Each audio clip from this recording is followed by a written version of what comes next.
안녕하세요. 반갑습니다. 자, 이번에는 이제 2014년 1회예요. 윈도우즈 7으로 변경되고 정식으로 추려진 정기시험 첫 번째 시험입니다. 문제가 그렇게 어렵지는 않고요. 평이했다 이렇게 보면 될 것 같고, 새로운 내용의 문제들이 몇 개 좀 있어요. 그래서 전체적으로 좀 쉬운데 그 몇 문제 때문에 약간 제가 평이하다고 말씀을 드린 겁니다. 자, 우선은 윈도우즈 7에서는 익스플로러 단축키에 대한 것이 나왔어요. 이건 익스플로러 단축키가 아니라 윈도우즈 단축키, 그렇게 보는 게 좀 좋겠고요. 그 다음에 이제 파일 저장 속성, 윈도우즈 7의 특징, 그 다음에 작업 표시줄 바로가기, 다 출제됐던 애들이에요. 휴지통, 단축키, 개인 설정, 프로그램 및 기능, 다 쉬운 내용들이었고요. 하드웨어에서 세대별 특징, 진짜 오랜만에 출제가 됐고요. 디지털 컴퓨터의 특성, 이것도 그렇죠. 플래시 메모리 자주 출제되는 거, 누산기에 대해서 나왔고요. SSD 또 한 번 나왔네요. 프린터 설치에 대한 거, 쉬운 내용이에요. 네트워크는 네트워크 명령어 중에서 이제 핑 요게 나왔고요.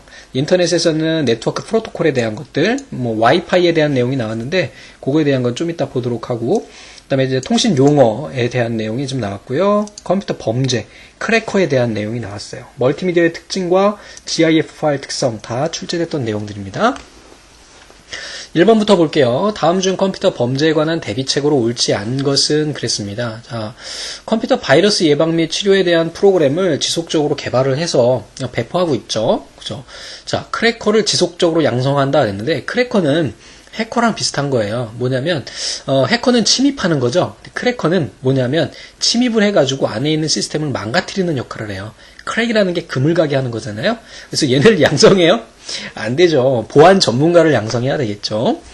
자, 인터넷을 통한 해킹으로부터 보호하기 위해서 방화벽과 해킹 방지 시스템을 설치하고요. 정기적인 보안 검사를 통해서 해킹 여부를 감시하도록 해줘야 되겠죠. 자, 요게 이제 처음 나온 문제인데요. 요건 좀 이야기를 좀 하고 가볼게요. 자, 우선은요, 네트워크 구성에 대한 설명으로 프로토콜과 알맞게 연결된 것은 그랬어요. 자, 우선 여러분들 노트북에서 무선 핫스팟에 연결된다 그랬는데, 우선 이 핫스팟이라는 게 뭐냐면, 일반적으로 여러분들 AP라고 이야기를 하죠. 그리고 요즘에 여러분들 스마트폰 가지고 다니시니까 아실 거예요. 스마트폰에 보면 핫스팟이라는 기능이 있어요. 이걸 하면 어떻게 돼요? 여러분들이 사용하고 있는 스마트폰의 데이터 통신을 다른 컴퓨터나 아니면 노트북 아니면 다른 스마트폰 아니면 이 데이터 통신이 안 되는 그런 단말 장치에 인터넷을 연결해 줄 수 있는 공유기로 변해요. 바로 이 무선 핫스팟은 뭐라고요? 바로 공유기예요. 공유기. 됐죠? 자, 그러니까 노트북에 무선 핫스팟에 연결이 된다 그러니까 노트북 컴퓨터를 이 AP에 연결하는 거니까 얘는 뭐하고 관련이 있겠어요? 와이파이와 관련이 있겠죠? 그 다음에 이제 무선 마우스를 PC에 연결한다 그랬는데, 자, 무선 마우스 연결하는 방식은 블루투스 방식도 있고요. 다른 무선 방식도 있어요. 그래서 대표적으로 이제 우리가 블루투스와 연결이 된다 이렇게 보시면 될 것 같아요. 그래서 여러분들이 사가지고 사용하실 수 있는 무선 키보드나 무선 마우스는 거의 다 블루투스를 이용하게 됩니다. 다음에 비즈니스 네트워크나 유선 홈 네트워크래요. 유선 네트워크래요. 유선 네트워크. 그래서 이더넷이라는 건 여러분들 알고 계시는 랜 케이블 있죠? 그것하고 랜 카드와 같이 사용하는 그런 네트워크 연결 방식을 이더넷이라고 합니다. 그래서 일반적으로 여러분들이 사용하고 계신 인터넷 카드, 얘네들 뭐라고 해요? 랜 카드라고 하기도 하지만 이더넷 카드라고 하죠. 이게 정확한 명칭은 이더넷 카드가 되는 거예요. 요즘에는 근데 노트북 많이 쓰시니까 노트북에 보면 아예 이더넷 카드가 들어있죠? 그래서 이렇게 된다는 거예요. 그래서 무선 핫스팟은 와이파이와 연결이 되고요. 그 다음에 무선 마우스는 블루투스, 그 다음에 비즈니스 네트워크나 유선 홈 네트워크는 이더넷 이렇게 연결이 됩니다. 그래서 가는 B, 그 다음에 나는 A, 다는 C 이런 식으로 연결이 되게 됩니다. 자, 다음번 문제 한번 볼게요. 다음 중 윈도우즈 7에서 인터넷 익스플로러 작업 내용과 바로가기 내용으로 옳지 않은 것은 그랬습니다. 자, 현재 창 닫는 건 Alt F4잖아요. 그치? 컨트롤 Q라는 거는 한번 봅시다, 우리. 자, 이렇게 놓고 컨트롤 Q가 뭐가 되는지 한번 봅시다. 아무런 반응이 없어. 컨트롤 Q는. 그래서 얘를 끌려면 Alt F4키를 눌러주면 되겠죠. 그래서 이게 잘못된 거고, 이건 너무 쉬운 문제잖아요. 그지? 다음 중 윈도우즈 7의 명령 프롬프트 창에서 원격 장비의 네트워크 연결 상태 및 작동 여부를 확인할 때 사용하는 거. 우리 시작 버튼에서 여러분들 지금 안 보이실 텐데 보이게 하고 한번 해볼까요? 자, 어차피 봐야 되니까. 그래서 시작에서 여기에다가 cmd라고 이렇게 입력을 하시면은요, 이 커맨드 실행창이 뜨게 됩니다. 그래서 여기에다가 우리가 이제 원격 장비 네트워크 연결 상태를 확인하는 거 뭐였어요? 핑이었죠. 그래서 우리 핑 이렇게 주고 저희 사무실의 공유기 게이트웨이 번호가 168 0.1인가 그럴 거예요. 그래서 얘가 공유기하고 이 컴퓨터가 연결이 돼서 인터넷이 잘 돌아가고 있는지 이걸 보여주는 거 바로 뭐였어요? 핑이죠. 너무 시험 문제 많이 출제되는 애잖아요. 그죠? 그래서 여러분들 뭐 얘는 다 쉽게 하실 수 있을 거라고 생각이 되고요. 자, 얘가 컴활 1급에 가면은요, 약간 좀 더 어려운 내용들이 나오는데 2급에서는 이 정도 선이에요. 그래서 밑에 있는 내용은 그냥 간단하게 읽어보시고 핑이 어떤 기능을 하는지만 간단하게 정리하고 계시면 될 것 같습니다. 다음 중 멀티미디어의 특징으로 옳지 않은 것은 그랬어요. 정보의 디지털 좋아요. 정보 제공의 단방향이에요. 양방향, 쌍방향성이라 그랬잖아요. 자, 비선형, 그 다음에 통합 다 좋아요. 너무 자주 출제되는 애죠. 자, 컴퓨터를 사용하는 정보통신과 관련된 통신 용어에 대한 설명으로 옳지 못한 것은 그랬습니다. 자, 흐름 제어예요. 플로우 컨트롤은 자료를 송수신할 때 버퍼를 사용해서 그 속도의 흐름을 조절하기 위한 거예요. 어떤 거냐면 너무 양이 많아가지고 데이터 통신에 보내는 데 있어서 병목현상이라 그러죠. 길이 막히는 거야. 막힐 때는 어떻게 해야 돼요? 버퍼에 좀 데이터를 쌓아놨다가 천천히 보내게 되겠죠. 한 번에 더 많이 보내게 되면 더 밀리게 되잖아요. 그래서 보통 우리가 이제 플로우 컨트롤 이런 걸 이야기하면 우리 자동차의 신호등 관리 있죠. 요걸 보통 우리가 하게 됩니다. 그래서 제가 한참 안양에 살다가 다시 고향으로 내려갔어요. 화성 남양이라는 곳으로 갔는데 거기에 이제 현대자동차 디자인 연구소가 있습니다. 그래서 퇴근 시간 되면은요 너무 좋아요. 뭐가 좋냐면 저는 이제 출근할 때는 반대로 가는 거죠. 저는 이 군포 쪽으로 오니까 그 출퇴근 길이 안 막힙니다. 저는 내려가는 거는 막히는데 그래서 반대로 이제 퇴근할 때 되면 경찰들이요, 이게 현대자동차 이게 심의 파워가 커가지고, 저희 동네부터 시작해가지고 한 10km 정도 되는 신호등을요, 경찰들이 와가지고 조정을 해줍니다. 차들 빨리 빠지라고. 그래서, 신호등이, 그러니까 그렇잖아요. 그러니까 저하고 반대 방향의 길 같은 경우에는 계속해서 신호등이 파란불이야. 그럼 당연히 직선 방향이니까 저도 신호등이 계속 파란불이라고 해요. 신호가 하나도 안 걸립니다. 그냥 원샷에 쭉 갈 수가 있어요. 그래서 너무 좋아요. 그래서 이런 걸 바로 플로우 컨트롤이라고 해요. 그래서 신호등이 걸려버리면 어떻게 돼요? 흐르지 못하잖아요. 그래서 얘네를 파란불로 바꿔서 하는 거, 이거 흐름 제어라고 하고요. 정지 비트는 우리가 비동기식 전송 방식에서 전송되는 데이터의 끝을 알리기 위한 거예요. 그래서 스타트 앤 스톱 비트라고 해서 비동기식 전송에 사용되는 겁니다. 자, 페리티 비트는 잘 아시죠? 에러 검출하는 거죠. 얘는 에러 검출만 가능해요. 해밍 코드는요, 검출하고 정정이 다 가능합니다. 자, 전송 속도에서 이제 BPS라는 애가 나오는데 BPS라는 거는 바이트가 아니라 비트예요, 비트. 그리고 여러분들 요게 이제 상식적으로 하나 알고 계셔야 되는데, 바이트 퍼 세컨드도 있어요, 사실. 바이트 퍼 세컨드도 있어요. 그때는 이렇게 대문자를 쓰게 됩니다. 아셨어요? 그러니까 초당 전송되는 바이트 수, 이렇게 해가지고 대문자를 쓰고요. 비트 같은 경우에는 소문자를 쓰게 됩니다. 이거 전공생들도 잘 모를 수 있는데, 하나 정리하고 계시면, 상식선에서 도움이 되실 것 같아요. 자, 다음 중 zip 파일과 같은 압축 파일이나 보관 속성 또는 저장 속성을 가진 파일을 의미하는 것으로 옳은 것은 그랬어요. 얘가 이제 처음 출제되는 애인데요. 얘를 아카이브 파일이라고 합니다. 아카이브, 이거 압축 그런 의미잖아요. 그래서 파일 전송을 위해 백업용이나 아니면 보관용 아니면 그 외에 다른 목적으로 한 곳에 모아둔 일단의 파일을 우리가 아카이브라고 이야기한다. 이것도 하나 정리해 놓으시기 바랍니다. 다음에 또 출제되려면 몇 회 지나야 되겠지만 그래도 또 나오게 될 거예요. 자, 다음 중 컴퓨터의 발전 과정을 세대별로 분류할 때 5세대예요. 자, 1세대 진공관, 2세대 트랜지스터, 3세대 IC, LSI, 5세대는 VLSI가 되겠죠. 그래서 여기서 이야기하는 것처럼 5세대니까요. 얘는 IC, 얘는 3세대에 해당하는 거잖아요. 그래서 뭐 퍼지가 뭐예요? 인공지능 컴퓨터에 해당하는 것들, 패턴 인식을 한다는 거 굉장히 오랜만에 출제됐습니다. 사실 저런 문제는 안 나오는 게 좋기는 하죠. 왜? 다 외워야 되니까.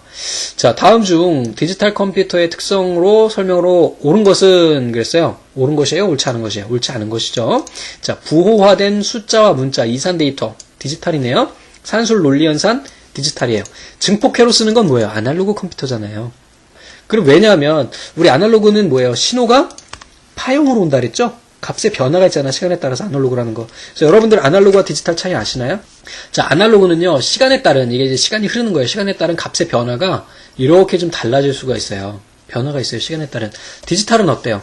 시간에 따라서 값의 크기가 아니라 신호의 크기가 달라지겠죠. 신호의 크기가 아니라 신호가 달라지겠죠. 펄스가. 그지? 자, 그래서 이런 경우에는 얘는 증폭한다고 이야기하지 않고 얘는 우리가 보통 뭐라고 그래요? 우리 신호 증폭할 때 리피트 한다고 그러죠. 다시 한번 튕겨주는 개념이고요.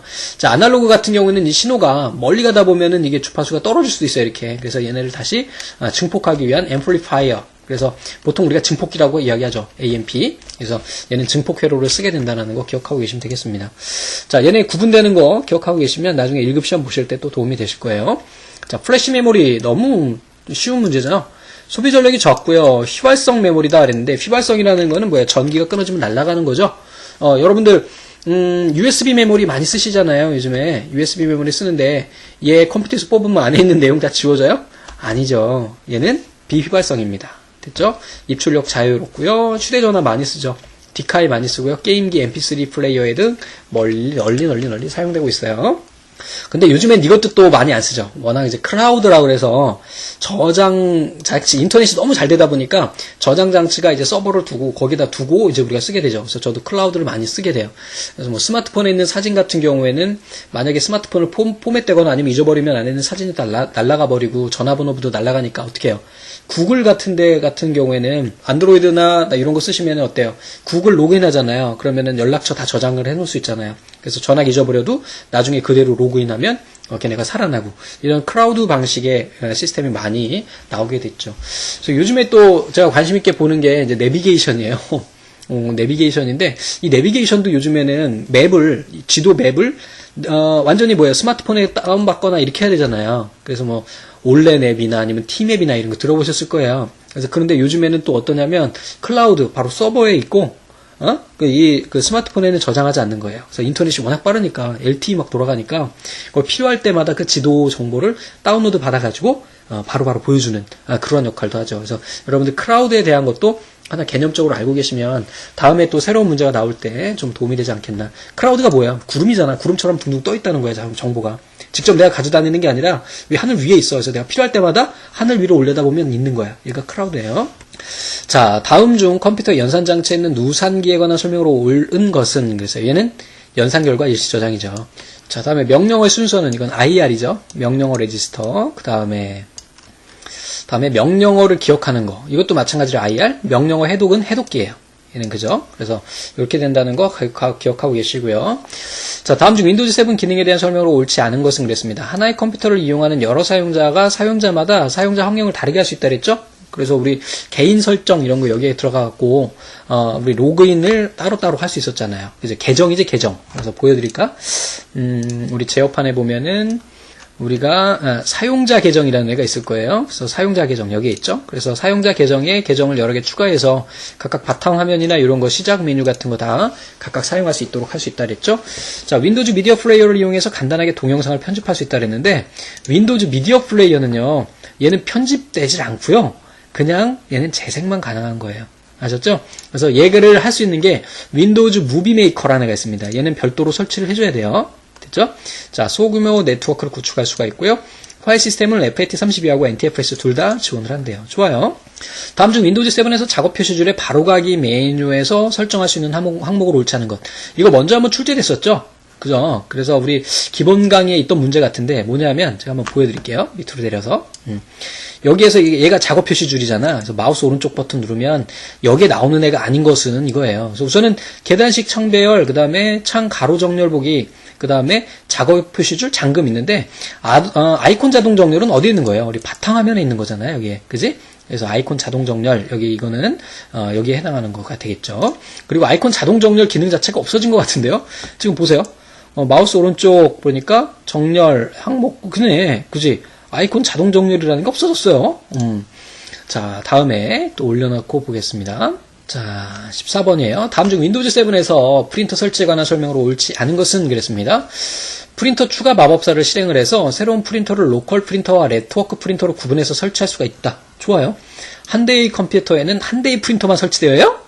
아니죠. 여러 개 설치할 수 있잖아요. 그래서 제 컴퓨터에도 아마 장치 및 프린터 들어가 보면 프린터가 몇 개, 여러 개 실제로 존재하는 거는 하나인데 실제 존재하는 것도 하나도 없네. 그지? 여기에 뭐 가상 프린터들이에요, 얘네다. 그래서 팩스도 있고 이런 식으로 해서 여러 개를 설치할 수 있습니다. 그래서 출력할 때 내가 골라서 출력할 수 있게 되겠죠. 자, 네트워크 프린터를 사용할 때는 프린터 공유 이름과 프린터가 연결되어 있는 컴퓨터 이름을 알아야 당연히 되는 거죠. 자, 그 다음에 네트워크 프린터를 설치하면 다른 컴퓨터에 연결된 프린터를 내 컴퓨터에 연결된 프린터와 같이 사용할 수가 있대요. 됐죠? 여러 대인데 몇 대라고 써놨네요. 그래서 여러 대의 이렇게 되겠네요. 자, 다음에 약간 좀 더 올려놓고 봐야 될 것 같아요. 자, 다음에 자, 15번이에요. 다음 중 그래픽 파일 형식 중에서 GIF 파일에 대한 설명으로 옳지 않은 것은 그랬습니다. 비손실 압축하고 손실 압축을 모두 지원한다 그랬는데 얘는 비손실 압축 방식이에요. 그래서 여러 번 압축을 하여도 원본과 비교해요. 화질의 손상은 없다. 그래서 비손실이기 때문에 계속해서 압축해도 화질 손상은 없지만 용량 크기는 많이 줄어들진 않겠죠. 가장 특징적인 게 뭐예요? 256가지 색상만 가능하다는 거하고 배경을 투명하게 처리할 수가 있고 또 하나가 뭐가 있냐면 얘는 프레임이 있어요. 그래서 안에다 문자열도 포함시킬 수가 있는 그런 특징을 가지고 있습니다. 그래서 여러 번 압축해도 손상이 없고요. 비트맵 방식, 표현 방식이고 배경을 투명하게 처리할 수 있고 얘는 뭐예요? 예, 비손실. 이것도 하나 같이 적어주는 게 좋겠다. 그지? 여기서 이 키보드가 엔터가 너무 작게 생겨가지고 비손실 요것도 하나 써줄게요. 자, 이렇게 만들어 놓고 한번 해보겠습니다. 자, 다음 16번. 윈도우즈 7에서 휴지통에 관한 설명으로 옳지 않은 것은 그랬습니다. 작업 도중에 삭제된 자료들이 임시로 보관되는 장소로 필요한 경우 복원이 가능한 것이 휴지통이고 각 드라이브마다 휴지통의 크기가 다르게 설정하는 것은 가능하다. 그랬죠? 그래서 우리가 휴지통을 갖다 놓고 한번 볼게요. 마우스 오른쪽 속성에 가보시면 여기에 각각 드라이브가 있잖아요. 얘가 C 드라이브고 D 드라이브인데 각각 보면 사용자 지정 크기 해가지고 크기를 다르게 지정할 수가 있어요. 됐어요? 자, 다음에 원하는 경우에 휴지통에 보관된 폴더나 파일을 직접 실행할 수도 있고 복원할 수도 있다 그랬는데 이건 안 되죠. 여기서 만약에 내가 여기 있는 이 동영상을 실행하고 싶어. 그러면 실행돼요? 안 됩니다. 얘 복원한 다음에 그 다음에 우리가 실행을 할 수가 있어요. 자, 지정된 휴지통 용량을 초과하면 가장 오래전에 삭제되어 보관된 파일부터 지워진다. 맞고요. 자, 다음 중 컴퓨터에서 사용하는 일반 하드디스크에 비해서 속도가 빠르고 기계적인 지연이나 에러의 확률 및 발열 소음이 적으며 소형화, 경량화할 수 있는 디스크 대체 저장 장치. 뭐야? 솔리드 스테이트 디스크. 뭐야? 솔리드 스테이트 드라이브. SSD. 요즘에 많이 쓰고 있죠? 자, 다음 중 윈도우즈 7에서 컨트롤 ESC 키를 눌러서 수행되는 작업으로 너무 쉽잖아요. 컨트롤 ESC 시작 메뉴잖아요. 자, 한번 해보세요. 컨트롤 ESC 눌러보면 되겠지. 자, 실행창 종류는 Alt F4고요. 바로가기 메뉴. 그죠? 이거는 Alt가 아니라 Shift F10. 그 다음에 창 조절 메뉴가 나타나는 건 Alt 스페이스 이렇게 주면 되겠죠. 그래서 Alt 스페이스 이렇게 주면 이 한글은 안 되는데 여기에서 뭐라 그럴까 휴지통 가지고 한번 해볼까? 이렇게 해서 Alt 스페이스 누르면 창 크기 조절 창이 나오고요. 그 다음에 Shift F10 이렇게 누르면 해당 선택한 것에 이 바로가기 메뉴가 나오게 됩니다. 자, 너무 자주 나왔던 애들이기 때문에 기억하고 계시면 좋을 것 같고요. 다음 중 윈도우즈 7에서 제어판의 프로그램 및 기능을 사용하는 이유로 가장 적절한 것은 뭐예요? 이거 왜 쓰는 거예요? 제어판에서? 맨 아래 있을 거예요. 프로그램 및 기능. 뭐야? 우리 설치되어 있는 프로그램을 삭제할 때 혹은 윈도우즈 기능을 사용하거나 안 할 때 아니면 업데이트가 설치되어 있는 건지를 확인할 때 우리가 사용하게 되죠? 그래서 필요 없는 애들을 우리가 지울 때 쓰잖아요. 그래서 컴퓨터에 설치된 프로그램을 제거하거나 변경하기 위해서 우리가 사용하게 됩니다. 자, 다음에 이제 마지막 번 문제예요. 자, 다음 중 윈도우즈 7의 제어판 개인 설정에서 설정할 수 있는 기능으로 옳지 않은 것은 그랬습니다. 자, 제어판에서 개인 설정이래요. 제어판에서 여기서 모두 다 봐야지 큰 아이콘으로. 그래서 개인 설정 들어가 보면 우리가 여기서 할 수 있는 게 뭐가 있어요? 테마, 바탕화면 아이콘, 마우스 포인터, 계정 사진 변경 이런 것들 가능하고 배경, 창색, 소리, 화면 보호기 이런 애들을 할 수가 있네요. 근데 여기 보면 가젯 설정이라는 게 나오는데 가젯은요 이렇게 하면 돼요. 가젯이 또 뭔지 모르시죠? 자, 마우스 오른쪽 여기에 보시면은 가젯이라는 애가 있어요. 여기에서 가젯. 그래서 가젯 눌러보면 가제트 형사가 나오는 게 아니라 가젯이 이렇게 나오게 됩니다. 그래서 여기다가 CPU 측정기를 더블 클릭 이렇게 해보면은요 여러분들 이게 오른쪽에 생기게 되는데 이런 식으로 해서 지금 현재 CPU 사용률이나 아니면 시계 이런 것들을 넣을 수가 있어요. 그래서 얘네를 우리가 가젯이라고 이야기를 합니다. 뭐 많이 써볼 수 있겠죠. 요즘에 여러분들 스마트폰 많이 쓰니까 바탕화면에 있는 위젯하고 비슷한 거다 이렇게 생각하시면 굉장히 좋겠다라는 생각이 드네요. 자, 그래서 이렇게 된다라는 거 기억하시면 되겠고요. 여기까지 해가지고 우리가 1과목 봤고요. 잠시 후에 이어가지고 2과목도 한번 살펴보도록 하겠습니다. 자, 수고하셨습니다.